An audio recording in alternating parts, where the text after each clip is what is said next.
फिर purchase from unregistered dealer. आप बताइए, आप अनरजिस्टर्ड है, मैं आपसे सामान खरीदता हूं, आप मुझे क्या इनवॉइस इशू कर पाएंगे? Tax invoice. जब टैक्स इनवॉइस इशू ही नहीं होगा तो मुझे आईटीसी कहां से मिलेगा? समझ में आया? जीएसटी का सबसे खतरनाक सेक्शन यही है, purchase from unregistered dealer.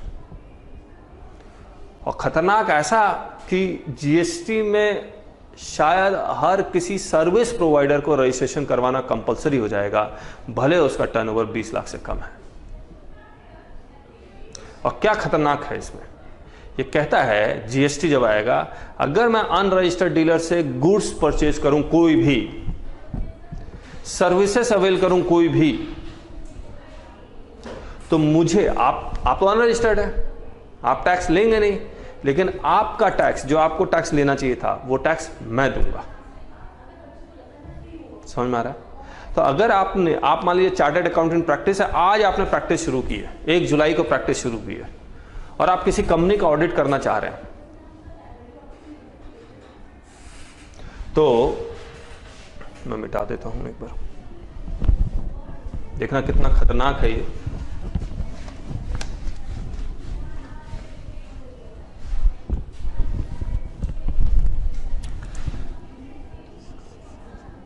A chartered accountant है या कंपनी सेक्रेटरी है या कॉस्ट अकाउंटेंट है, वो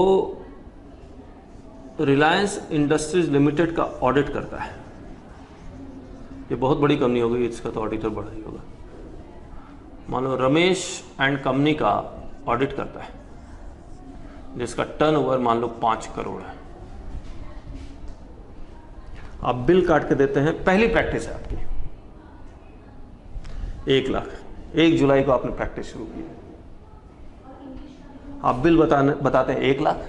आप, क्योंकि आपका टर्नओवर 0 है, बिकॉज आपने प्रैक्टिस 1 जुलाई 2017 को शुरू की है,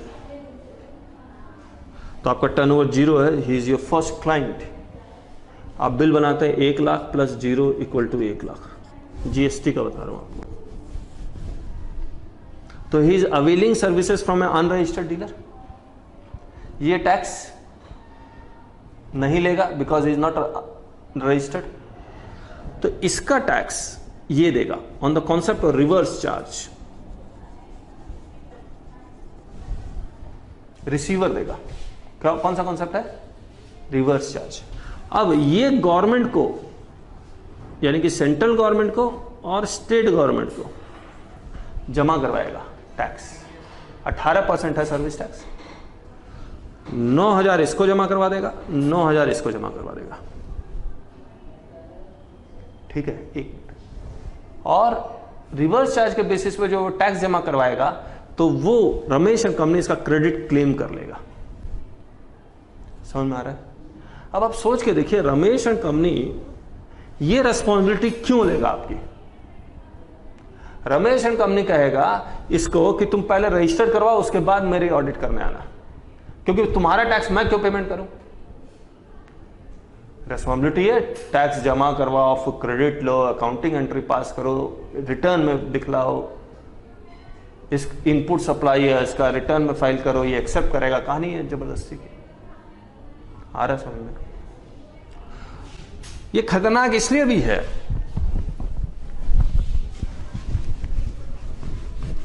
ओहो,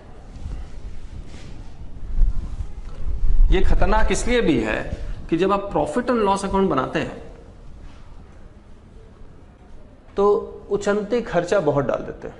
उचंती मतलब ऐसे जबरदस्ती का खर्चा, चलो चाय वाले को इतना दिया, कॉफी वाले को इतना दिया, स्टेशनरी इतना दिया, जबरदस्ती का खर्चे, ताकि नेट प्रॉफिट आप कम कर सके। अब ये चाय कॉफी और स्टेशनरी का बिल तो होगा नहीं आपके पास, या चाय कॉफी का आपका पास बिल है लेकिन अनरजिस्टर्ड डीलर से खरीदा होगा आपने, इसको जीएसटी जमा करवाना चाहिए था, ये तो जमा नहीं करवा पाएगा, इसका टैक्स आपको जमा करवाना पड़ेगा, because he is purchasing from unregistered dealer. अब आप सोच के देखिए क्या हुआ।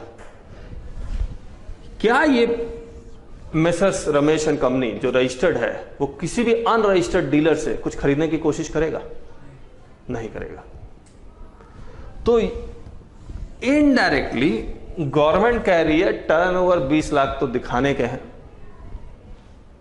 हमने प्रोविजन ही कुछ ऐसा बनाया है कि हर B2B वाले को, बिजनेस टू बिजनेस जो करते हैं, ये चाय कॉफी अगर आम जनता कंज्यूमर को डायरेक्ट बेच रहा है तो 20 लाख का टर्नओवर है, लेकिन जितने भी B2B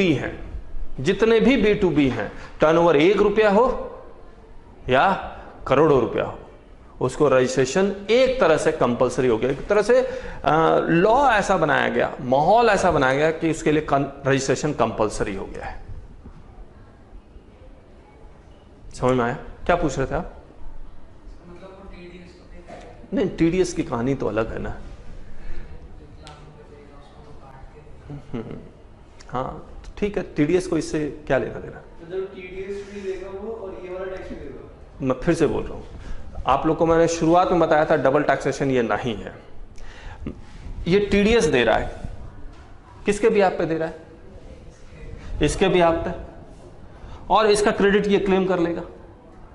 समझ में आया? ये जो टैक्स देगा इसका तो उसको क्रेडिट मिल जाएगा। ये जो 9-9 हजार रुपया दे रहा है इसका तो उसको क्रेडिट मिल जाएगा, वो तो एडजस्ट हो जाएगा। ये तो एक बार में दे रहा है, गवर्नमेंट को मिल गया, बाद में गवर्नमेंट के साथ एडजस्ट कर लेगा।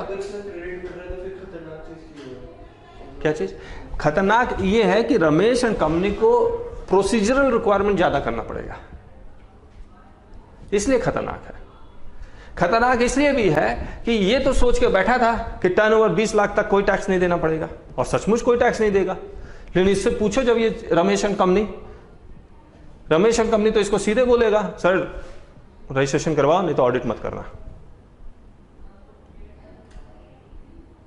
समझ में आ रहा है? ये रमेश एंड कंपनी या जितने भी रिटेलर्स जो रजिस्टर्ड हो चुके हैं, अनरजिस्टर्ड, मान लो मैं रिटेलर अनरजिस्टर्ड हूं, चाय की दुकान चला रहा हूं, कंज्यूमर को बेच रहा हूं, GST वाला मुझे कोई पकड़ने नहीं आएगा, क्योंकि मैं अनरजिस्टर्ड हूं, 20 लाख से कम है, मैं बेचता किसको हूं? कंज्यूमर को, GST नहीं पकड़ेगा। रमेश एंड कंपनी बोलता है इसको रजिस्टर करवाओ, बोलता मैं नहीं रजिस्ट्रेशन करवाता, बोला ऑडिट मत करो। फिर ये दूसरा क्लाइंट पकड़ेगा, तीसरा क्लाइंट पकड़ेगा, चौथा क्लाइंट पकड़ेगा, और अगर इसका काम चल जाता बिना रजिस्ट्रेशन, कोई क्लाइंट है जो मान जाता तो अच्छी बात है। मैंने इसका टर्नओवर 5 करोड़ क्यों लिखा? क्योंकि मैं मान रहा हूं ये भी रजिस्टर्ड है। अनरजिस्टर्ड के साथ ट्रांजैक्शन करे, कहीं कोई दिक्कत नहीं है, करते रहे 20 लाख तक। समझ में आया? मैंने इसका टर्नओवर जानबूझ के 2 करोड़ से भी ज्यादा कर लिया ताकि ये टैक्स ऑडिट में तो आ जाए। क्लियर है? चलिए, तो ये कहानी हो गई। तो ये GST का ऑब्वियसली सबसे ज्यादा खतरनाक सेक्शन है जो फोर्स कर रहा है लोगों को रजिस्ट्रेशन करवाने के लिए। गवर्नमेंट फोर्स नहीं कर रही है, लोग फोर्स कर रहे हैं। ठीक है, आइए।